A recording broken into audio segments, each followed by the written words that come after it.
So it's about 20 after 11 on Wednesday, the 28th. One of these days I will start at a reasonable time, but we're getting ready to start the Subaru job actually and get it in the garage.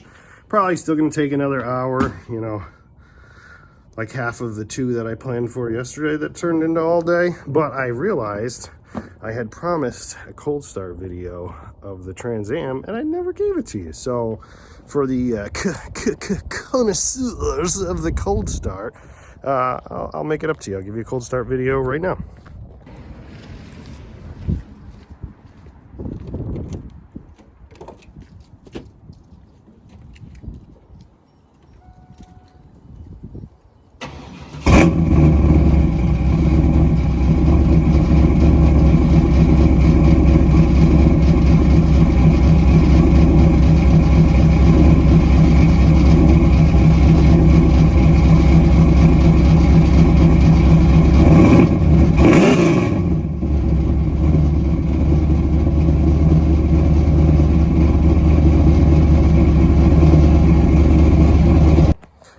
And now, for a limited time only, folks, when you watch one installment of The Joy of Cars, you will get 2 cold start videos. Just pay separate processing and handling.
Well, that only took about 4 hours. I just stopped to get lunch.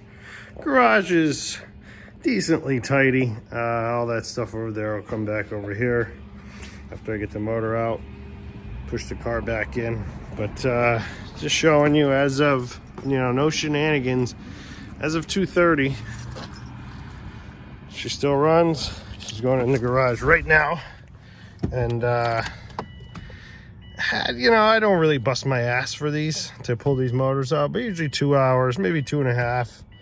This should be out. I am gonna, you know, I gotta pull the front axle nuts. That can be a pain in the ass sometimes, but I'm gonna do that before I take the motor out, just in case I have to put it back on the ground or anything funny. I should crack them loose. But yeah, we'll see how it goes. I should have this out by 6 o'clock. I almost forgot to show you, it still runs. I didn't start taking it apart. All right, 2:45, we're just getting ready to throw wrenches. Spin wrenches. And so just a general overview, obviously I'm gonna pull the wheels off and spin off the axle nuts. But these cars are great to work on. It's basically you need 10, 12, 14, 17 mil. If no one's been in here messing around, that'll get off everything you need. Take the air box out, take the top mount intercooler off if you got one. Usually I pull the battery out because I lay the air compressor or the AC compressor there. And once you got that stuff out, you pull the downpipe and disconnect the bell housing. 2 motor mount bolts underneath, and they come right up and out. Now here's a pro tip for you. This is true of most cars, but it's especially true for Subarus. You've been doing it wrong your whole life. The hood doesn't have to come out. And I'm gonna show you today. I'll show you live. We do it, or you know, recorded. There's plenty of space there. Subaru, it's like nothing. Most cars are designed so that the engine will come out without removing the hood, barring, you know, having an aftermarket deep oil pan on there or something like that. As long as you choke the chain up tight, you'll be good. My Plymouth, I can't do it because I have a deep oil pan and a scatter shield on there, and you got to take the scatter shield off once the motor's out. So a situation like that, it doesn't work. But this thing, like, this is a breeze. So stop taking off your hood, stop scratching up your paint and shit, and yeah, enjoy that tip. So I figured before I get too far along, I'll show you the leaks. Look, you can see it's already dripping on the floor. So it's kind of hard to see. The bottom of the timing cover. See that dripping? Sometimes dripping back here too. Valve cover. Can you see what I'm looking at? So I think it's that Half Moon guy. Yeah, it is that Half Moon. I'm 99% sure it's going to be that one. One of them, so I started to tell you yesterday and then I forgot. When I was putting the motor together during COVID, one of them was broken on the inside and I just gooped it up with Honda Bond. And was like, yeah, that should be good. Well, it's leaking like a son of a bitch now too. The car also, I swear, is that oil or coolant? Yeah, that's coolant. Because the car leaks coolant too. This has pissed me off for a long time because I can't really tell which fucking hose is leaking the goddamn coolant. For a while, I thought it was the upper radiator hose. I think it must be this fucker here, but I don't know. We'll take a good look when I get it out of the car. Look at all that goopage on all that fucking Honda Bond I put on there, and that motherfucker's leaking too. But again, I think I reused the Half Moon guy. Looks like that fucking cam seal's leaking too. I don't know. Fuck these cars, man. Sometimes these cars just piss me off. But that's it. I'm sure when I put it back together, it will still leak. I hate antifreeze mess. It's the worst thing to clean up because you can't tell if it's really dry or not. It's oily. You have to use like a degreaser, and this stupid radiator just has a plug right out of the side. I could probably put a 90 on there or something, but I won't because I'm lazy. So next time I'll make the same kind of mess. A couple things I forgot to point out already. Obviously radiator has to come out, and fans. And then it's really easy. There's 2 plugs on this side of the harness on this vintage Subaru. Most of them are similar. You will need to disconnect the throttle cable and cruise control cable. And there's a couple similar plugs over here. One for O2 sensor. I usually like to pull the O2 sensor out so I don't smash it up. I have a manual boost controller on here, but even if you have the stock electronic, there's a couple of lines that go to it. So those, and usually helps when you're putting the motor back in if you disconnect the pitch stop mount. We'll be doing that anyway because we're pulling the tranny, and the heater hoses for the heater core. Yeah. So I'll wait for this to finish pissing all over my floor and clean this up and get back to it. All right, it's 6:15. It took more like 3.5 hours. So slow job for me. Ran into a couple hiccups, had the big mess. Had to use the bathroom a couple times, you know. It's the way it goes. Also, just dragging my ass today. I just feel tired and run down, and it's cold out here. But anyway, getting ready to pull this out. Important, keep your chain choked up. Don't let that chain hang low. And I usually mount right here and right here. With you could use the power steering pump bolts. They're a nice length. And yeah.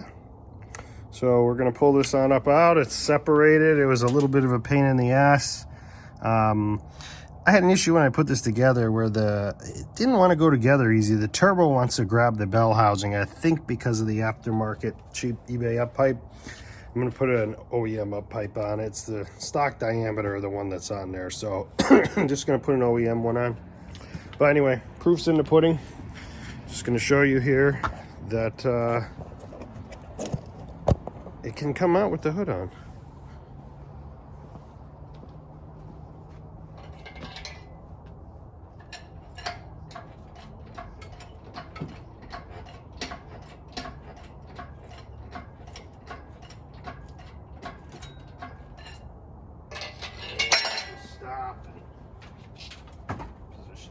hoses. We're not dragging them out.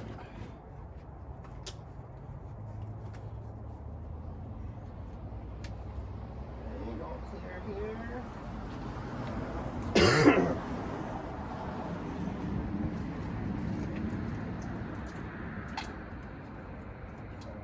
Here, clear back there.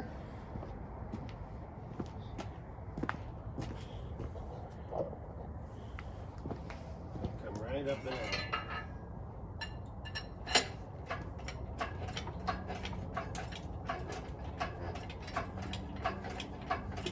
Look at how much room there is. Did you really think you had to take the hood off? You've been doing it wrong the whole time. Ooh, we're gonna lose our tampon and gush coolant everywhere. That would be good. Yeah. Keep that on my AC condenser too, because my AC does work nicely in this car. Another pro tip for you. Don't eliminate your fucking AC because you think you got a race car. It's not worth it. It's great to have. Costs no power when it's not on. Weighs like 50 pounds. Just make more power. Trust me. If your car comes with AC, don't delete it. I think the garage door is going to be a bigger problem here than the hood. We're going to come back down a little. So we'll clear my door. Pin doesn't quite clear there. Damn it, you know what I forgot to do? I wanted to drain the oil while the motor was there. Because it's just always less messy, but whatever. Look at that. Stock garage door, stock hood. Clears it all. No problem. No problem. Check out the angle of that dangle. That's it. She's out. Sorry it's not a little brighter. Hopefully this comes out okay on video. We'll mount it up to the engine stand and push this bad boy out of here.